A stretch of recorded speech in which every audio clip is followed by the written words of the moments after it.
Coach, I'm not sure I have heard the word hug mentioned so many times in specific reference to the BYU-Utah rivalry as I have this week. Since when did hugging become a thing between the Utes and Cougars?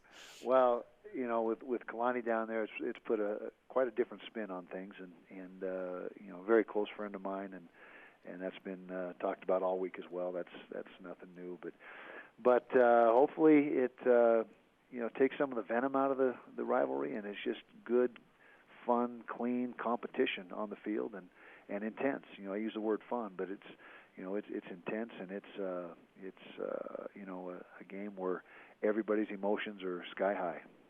I imagine for the Utah fans, Kalani was a part of that staff for a long time, and he's been extremely respectful, that it'd be hard to not like Kalani. What's the perception of Utah fans with Kalani Sitake as the head coach down here? Well, I think they are very respectful of him and very happy for his opportunity. I mean, I could tell from you know, very early on when he was working for us that he was a guy that was going to be a head coach at some point. It wasn't when, it wasn't if, it was a matter of when that would happen. And he got his opportunity, and you know, it's a great opportunity for him, his alma mater. I mean, what more could he ask for? And I think the fans here are very grateful, I guess is the word, for what he did for us while he was here, because he was a terrific coach for us, and I'm sure they got nothing but best wishes for him. Not in this game, obviously, but for him overall. Which I do as well. I like that you used the word intense. I think that's the perfect way to describe the rivalry right now, and I kind of feel like it's becoming, I want to beat my brother, because we all know how that is, right? Yeah, exactly. There is a certain flavor of that to the game now, it seems like. When you look at the matchup with BYU, what stuck out to you from the film you've seen against Arizona for the Cougars in their first game under a new coaching staff? Well, very well-prepared football team. There's no doubt about that. They were ready to play in all three phases. They were very sound in what they did. Very impressed with the offensive plan. You know, did exactly what you need to do against Arizona, and that's, number one, keep the Arizona offense on the sidelines by controlling the football. They did a great job running the ball, you know, over 200 yards rushing, over 200 yards throwing as well, so they were very balanced, and protected the football, took care of it, 0 turnovers, and that's the formula right there that you need to beat Arizona. We haven't been able to do that for 4 years. You know, they've had our number, and Arizona has, and so they were ready to play and executed very well, particularly for an opener. You brought up turnovers. Obviously, those 5 in the first quarter were unbelievable for both teams, right? Turnovers have played a huge role in this game, especially recently. Is that something you emphasize, or you've always emphasized and it just kind of comes to you? Always. It's the number one stat in football, other than the final score, is the turnover margin and the turnover battle. And if you can be +1 or better, you've got over an 80% chance to win. And if you're +2 or better, it's somewhere in the mid-90s, and that's just statistics that have been borne out, at least for us, for a lot of years. And so it's a point of emphasis for us every week, and it's not obviously just a defensive stat. It's a team stat, because you got to take care of the football with your offense, and so the turnover margin is a team stat that is critical to win if you want to be successful. Utah head football coach Kyle Whittingham with us on BYU Sports Nation. I know that there's not much that keeps you up at night in terms of preparing for a team, coach, because you've been doing this for a long time and you've seen basically anything and everything. But what is the number one concern you have about challenges that BYU might present to you in terms of personnel? Well, the running back starts there. I mean, he's a terrific player and runs hard. He's big. He's physical. He's fast. And he runs with a great deal of violence. I mean, he runs like a running back is supposed to run, breaks tackles, and I was very impressed in watching the game, you know, Saturday night.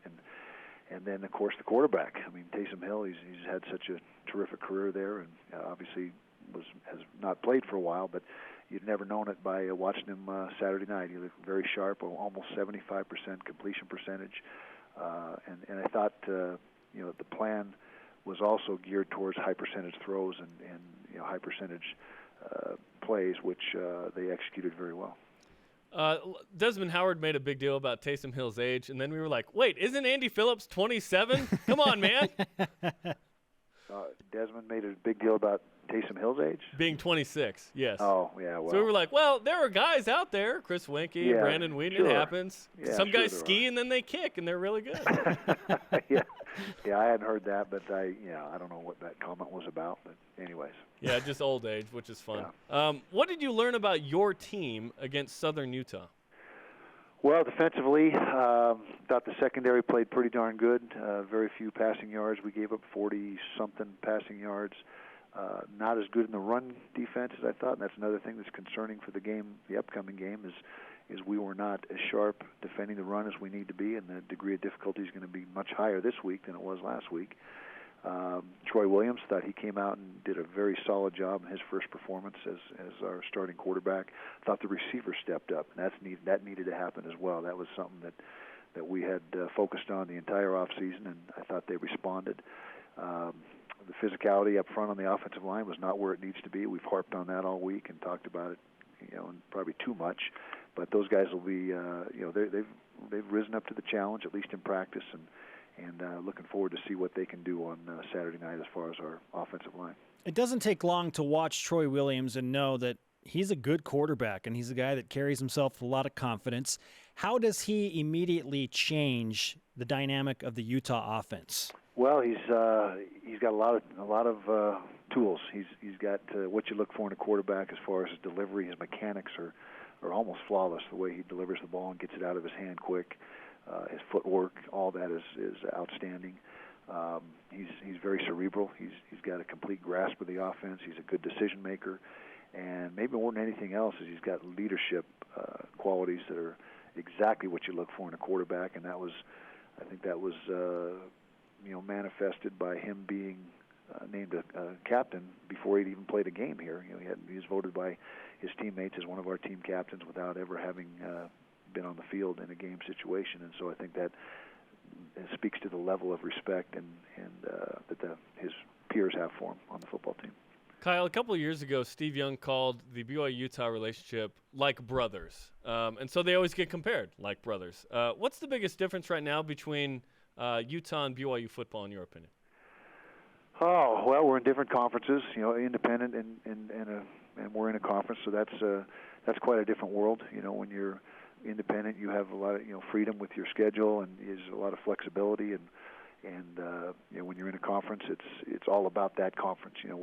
Our main objective every year is to try to do well in the Pac-12, and so that's obviously a difference.